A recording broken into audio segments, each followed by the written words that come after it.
Hello and welcome back to Rage Gaming and welcome to patch 1.1, the big balance patch that's dropping just before the release of Season 1 that's actually going to hit the Eternal Realms and then of course also affect Season 1 itself. And as you can see, we have new unique items, new legendary aspects, a lot of bug fixes. But what we care about today specifically is the Necromancer, and how do these changes affect the Necromancer going into Season 1 and the Eternal Realms. But with that said, let's just get into it. We begin with the Necromancer's new unique, the Lidless Wall unique shield. So we finally have a unique shield with that in mind, and it's a good one. Lucky hit effect for Bone Storm. While you have an active Bone Storm, hitting an enemy outside of the Bone Storm has a chance, 5 to 25% roll, to spawn an additional Bone Storm at their location. And further, each of your active sacrifice bonuses will increase that chance by 25%, so you'll have 75% allegedly, and the total number of additional Bone Storms you can have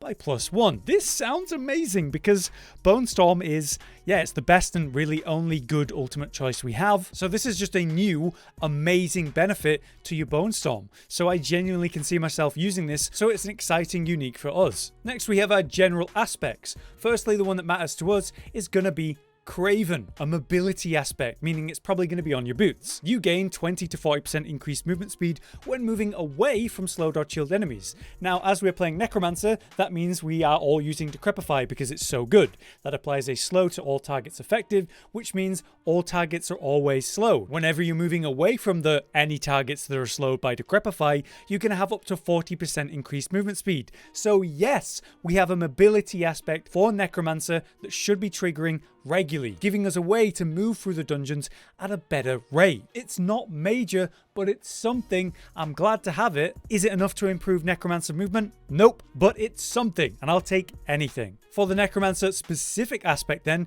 we have Gore Quills, an offensive aspect for Bloodlance builds. Bloodlance will consume blood orbs to also conjure lances from them. Each additional Bloodlance deals 20 to 50% of normal damage, so a lot less, and prioritizes targeting unlanced enemies, which is a shame with another aspect that benefits from lancing the same target. But it does mean there's another way to improve Bloodlance as a build, giving you more ways to generate lances, which is really important. That build and this aspect could be greatly improved by this, though we need to see it in testing. Next, we have item affix changes, which is a big one. This is terrible for everyone. However, there are a couple things that are good. For example, lucky hit chance when you have a barrier. All classes can finally get that affix instead of just sorcerers, so we now have a way to get lucky hit on a helm, as well as say amulet or offhand through barriers, which we're always using because we're using Bone Storm. So a nice change for lucky hit. However, as I've said, most of this sucks. Like your weapons, you're now getting way less of your main stats, so that's way less relevant on your weapon, and critical strike damage. They've reduced the power of that by 17% roughly, and with Bone specifically, it's another 17% reduction on critical strike. Worst of all is vulnerable damage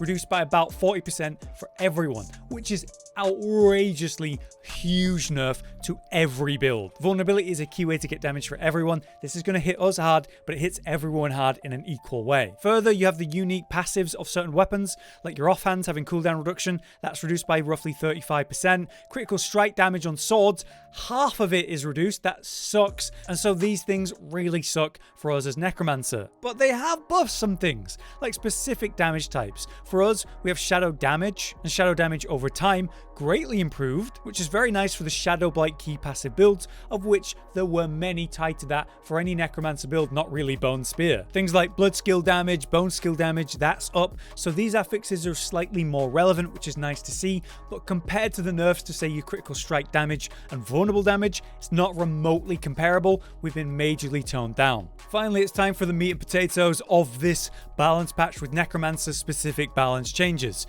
The Initiate Decompose Slow is slightly improved, which is not a relevant change in my opinion. Paranormal Sever casts required for vulnerability is improved, no longer taking 4 casts but 3, which is a nice buff to Sever as a whole. I'm liking it. Enhanced Blood Surge Healing, that's up by 0.5%, which will actually make a major difference to Surge builds. Weirdly, the enhanced Blood Lance damage reduction when you pierce is reduced from 15% 20% to 10%. Not really sure about that one. Bone Prison is giving slightly more essence now. Nice to see. Slightly more healing for your Iron Maiden Abhorrent version. Still not a relevant ability in my opinion with just that. Golems move faster and are totally unhindered by enemies when their cooldown's activated, so they're slam. That's nice for the sort of quality of life for golem builds. A buff to the Blood Wave in Supreme will leave the Blood Orbs earlier in its path. Nice quality of life change, but to be honest, I still think you'll be using Bone Storm because it's way better. Next, we have a major one for Necromancers using mouse and keyboard, which is a lot of us. They've actually increased the range at which you can explode a corpse or corpse tendril or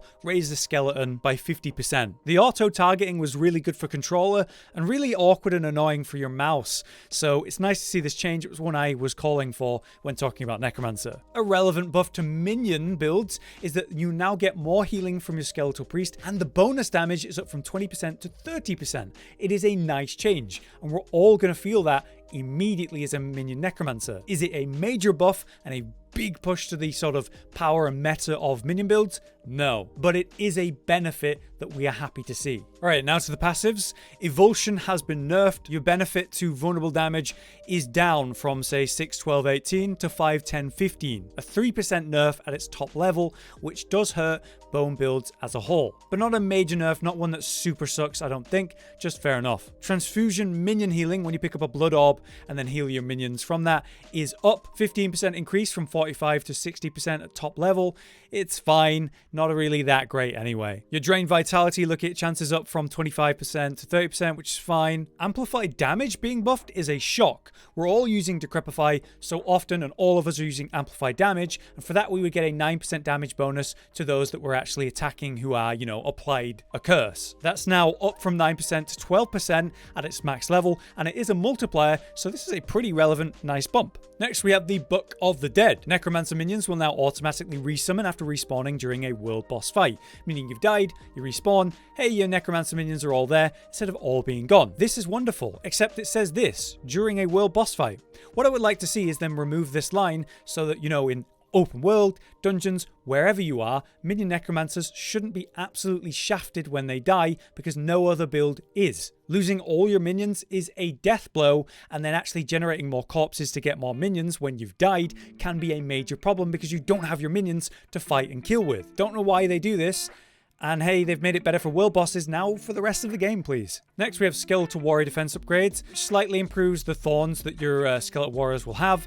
It's whatever, it's not that good. Shadow Skeletal Mage upgrades now have an additional Shadow Bolt every 4 compared to 5 casts, which is a nice buff, especially after the way the Shadow Skeletal Mages weren't working correctly, and they fixed that in the last patch. Bone Skeletons have slightly been improved with their Fortify amount.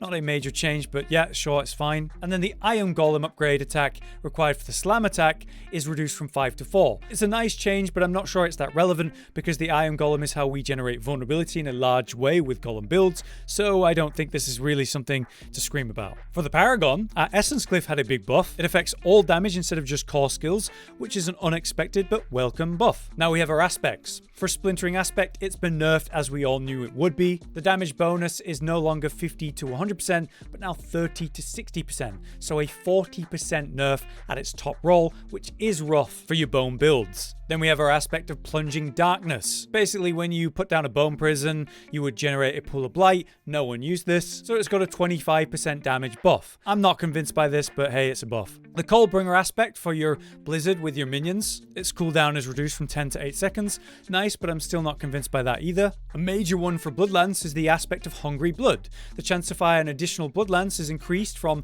10 to 20 to 13 to 23. Still an incredibly small number. I would like to see that nearly doubled, or maybe even just doubled, because basically this causes your Bloodlance to spawn more and bounce to more targets, allowing for Bloodlance to actually AoE properly. Super important aspect, and to see it minorly buffed is a good thing, but I would like to see a bigger buff for that. Then we have Blood-Soaked Aspect, a meta one for your Shadow Mist builds. They've improved the damage the Shadow leaves behind ever so slightly. Not a major thing, but it's definitely a nice one for what is a meta build. And also Aspect of Ultimate Shadow, which is a total unexpected buff. This is what's turning your ultimates into darkness damage, or shadow damage rather. So this is another buff for those builds, which yeah, we are using as a meta build. Then we have another expected nerf. The Grasping Veins aspect has been nerfed. The the critical strike damage bonus is reduced from the 30 to 60% to the 20 to 40%. So now your top roll is quite near the bottom roll of what it used to be. This sucks, but it was expected.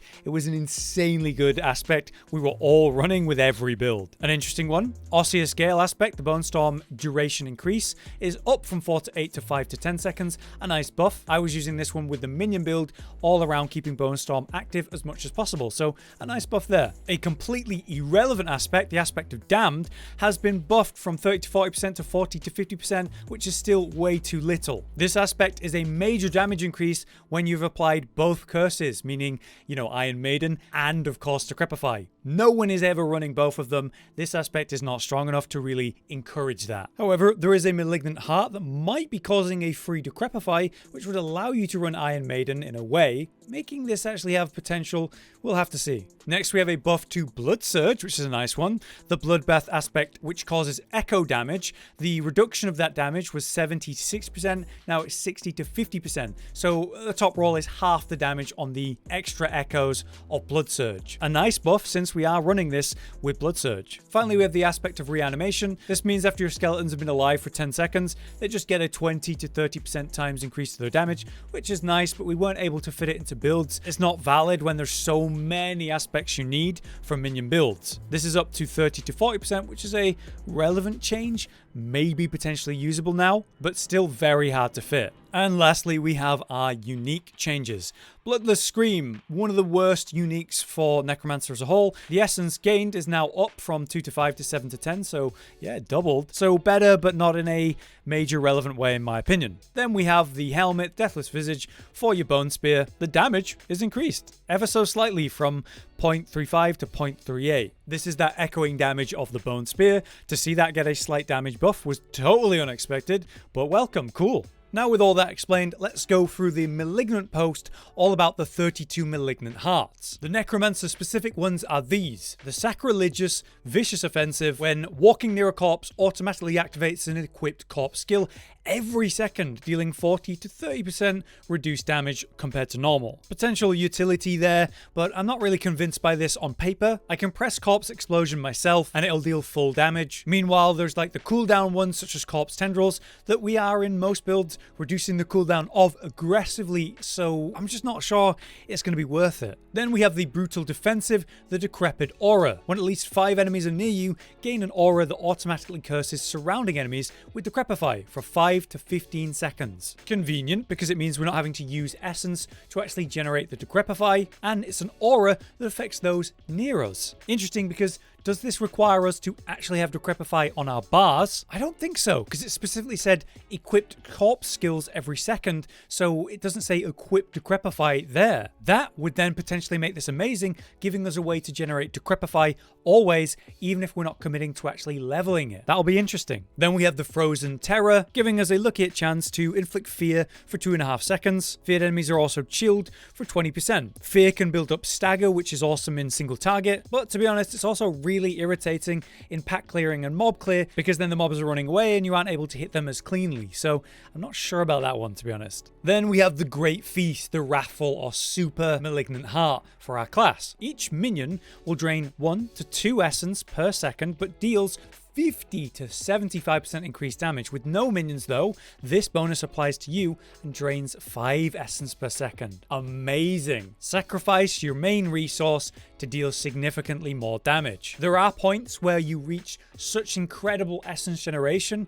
where this would just be a straight damage increase with really no relevant downside. Getting this too early might be an issue because you just need the essence, but late game, like ultra late game, this has got to be a top tier pick. Then we have the general ones that might apply to Necromancer, such as the Picana. Crit strikes electrically charge enemies, causing lightning to arc between them. Pretty interesting because we do have a lot of crit related things as Necromancers, but doesn't sound amazing. Guess we'll have to see. The Dark Dance is an amazing vicious or offensive option. Every 5 seconds while above 60% health, our core skills cost life instead of primary resource, and things that cost life such as that will deal 10 to 20% increased damage, which is a noticeable increase to your core skill such as Bone Spear or whatever. Also really good for crit builds such as most Necromancer builds, Tempting Fate. You gain 40 to 60% critical strike damage, but non-crits deal 20 to 15% less damage. Since we're running near to 100% crit in many builds, this greatly improves your damage at the cost of the occasional non-crit deal. In terms of the big reduction to defensives in the patch,